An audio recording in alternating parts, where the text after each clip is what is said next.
दोस्तों lotus seed जिसे मखाना भी कहा जाता है, क्या आप जानते हैं कि कैसे बनता है? सबसे इंटरेस्टिंग बात यह है कि मखाना ज़मीन पर नहीं बल्कि पानी पर उगता है। इसकी प्रोडक्शन किस तरीके से होती है, आज की वीडियो में हम इसके बारे में बात करेंगे। इसके अलावा हींग, जिसका पाकिस्तान और हिंदुस्तान के खानों में बहुत ज़्यादा इस्तेमाल किया जाता है, इसके काश्त होने में आम पौधों से बहुत ज़्यादा वक्त लगता है। इसे बनाने के तरीके पर भी आज की वीडियो में बात करेंगे। टॉप टीवी की वीडियो को लाइक ज़रूर कीजिएगा। सबसे पहले दोस्तों ये जान लेते हैं कि दूसरी फसलों की तरह मखाना ना तो ज़मीन पर लगता है और ना ही दरख्तों पर और ना उसकी काश्त पहाड़ों पर की जाती है, बल्कि सिंघाड़े की तरह पानी के ऊपर उसकी काश्त की जाती है। मखाने के पत्ते पानी के ऊपर यूं तैरते हैं जैसे प्याले तैर रहे हों। दोस्तों मखाने की काश्त के लिए तालाब का इंतखाब किया जाता है जिसमें पानी एक जगह खड़ा हुआ होता है। अक्टूबर और नवंबर के महीने में मखाने की काश्त का आगाज किया जाता है और खड़े पानी के ऊपर उगी हुई जड़ी बूटियों और पत्तों को उखाड़ कर अलग कर दिया जाता है। यह प्रोसेस मुकम्मल होने के बाद दिसंबर और जनवरी के महीने में तालाब में मखाने के बीज फेंक दिए जाते हैं। जैतून के जैसे दिखने वाले ये काले बीज काश्त के एक महीने बाद पानी के ऊपर पत्तों की शक्ल में नजर आना शुरू हो जाते हैं। मई का महीना शुरू होने तक पूरे तालाब के ऊपर प्याले के जैसे मखाने के पत्ते हर जगह नजर आने लगते हैं और उन पत्तों के ऊपर निकले हुए जामुनी कलर के फूल भी दिखाई देते हैं। इसकी जड़ें पानी के अंदर फैलती जाती हैं। दोस्तों मई का महीना खत्म होने तक पत्तों के ऊपर नारियल के जैसे कांटेदार फल आ जाते हैं। हर फल में 100 से ज्यादा मखाने के बीज होते हैं। 60 दिनों के बाद यानी जुलाई तक ये फल पक कर फट जाते हैं और मखाने के बीज पानी में बिखर जाते हैं। कुछ वक्त पानी में पड़े रहने के बाद उन बीजों का कलर गुलाबी से सफेद हो जाता है और ये पानी की तह में बैठ जाते हैं। अब काश्तकार इंतजार करते हैं मखाने के पत्तों के गलने का। अगस्त के आखिर तक ये पत्ते गलना शुरू हो जाते हैं। फिर उन गले हुए पत्तों को निकाल कर फेंक दिया जाता है और पानी की तह में बैठे हुए मखाने के बीजों को इकट्ठा करने का काम शुरू किया जाता है। ये काम जाली की बनी हुई टोकरियों से लिया जाता है और मखाने के बीज पानी से बाहर आ जाते हैं। पानी से बाहर आने के बाद उन बीजों पर एक गदला सा खोल होता है, उसे उतार लिया जाता है। खोल उतारने के बाद उन्हें बोरियों में बंद करके काश्तकार आगे भेज देते हैं, जहां उन्हें खरीदने वाले लोग सबसे पहले मखाने के बीजों को धूप में सुखा देते हैं। मुकम्मल तौर पर सूख जाने के बाद उन बीजों को आग पर भूनने का काम शुरू किया जाता है। दोस्तों इसे इतना भूनते हैं कि अंदर से चटकने की आवाज आने लगती है। तब उन्हें बाहर निकाल कर लकड़ी की एक हथौड़ी से काटा जाता है, जिस पर ऊपर मौजूद काला सा खोल चटक जाता है और अंदर से सफेद रंग का मखाना बाहर आ जाता है। अब इस मखाने को मजीद सफाई के लिए मशीन में डाल दिया जाता है, जिससे बिल्कुल साफ सुथरा मखाना बाहर आ जाता है। लीजिए अब मखाना बिल्कुल तैयार हो चुका है और इसे पैकेट्स में भरकर मार्केट में सप्लाई के लिए भेज दिया जाता है। इस तरीके से बनता है दोस्तों ये मखाना।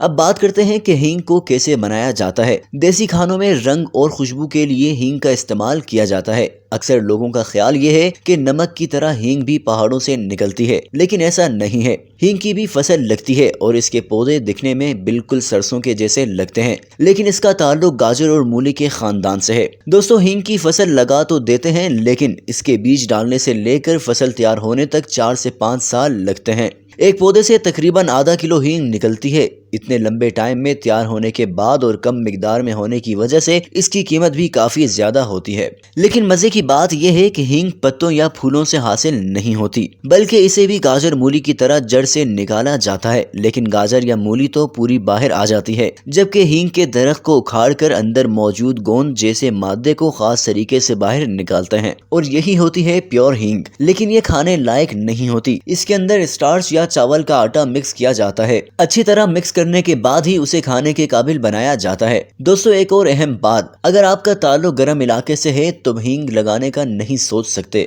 वजह यह है कि हींग ऐसी जगहों पर लगती है जहां टेम्परेचर कम हो। बहरहाल चावल का आटा मिक्स करने के बाद गोंद जैसी हींग को टुकड़ों में काट कर धूप में सुखाने के लिए रख दिया जाता है। फिर जब हींग सूख जाती है तो आटे की तरह उसे भी पीस लिया जाता है और ये पाउडर की शक्ल में आ जाती है। फिर उसकी सफाई की जाती है और सफाई के बाद ये मार्केट में जाने के लिए बिल्कुल तैयार होती है। उसे डब्बों में पैक करके आगे कंज्यूमर्स के पास भेज दिया जाता है। तो इस तरीके से 5 साल की मेहनत के बाद ये हींग तैयार होकर मार्केट में बिकने के लिए आती है। दोस्तों अमूमन हम बहुत सी नेमतों की कदर नहीं करते, हालांकि अगर ये नेमतें हमसे छिन जाएं तो हमें उनका एहसास होगा। रोटी बनाने के लिए पहले किसान हल चलाता है, इसके बाद बीज बोता है और फिर खेतों को पानी लगाकर फसल के पकने का इंतजार करता है। फसल तैयार होने पर फसल की कटाई करता है। ये सब कोई आसान काम नहीं है। इसके बाद गंदम को सफाई और छिलाई के लिए भेज दिया जाता है। फिर जब गंदम साफ हो जाती है तो उसे फ्लोर मिल्स वाले खरीद कर पीसते हैं और आटा बन जाता है। फिर उस आटे की सफाई की जाती है और सफेद आटा अलग कर लिया जाता है, जिसकी बनी हुई रोटियां हम ज़ाय करते हैं।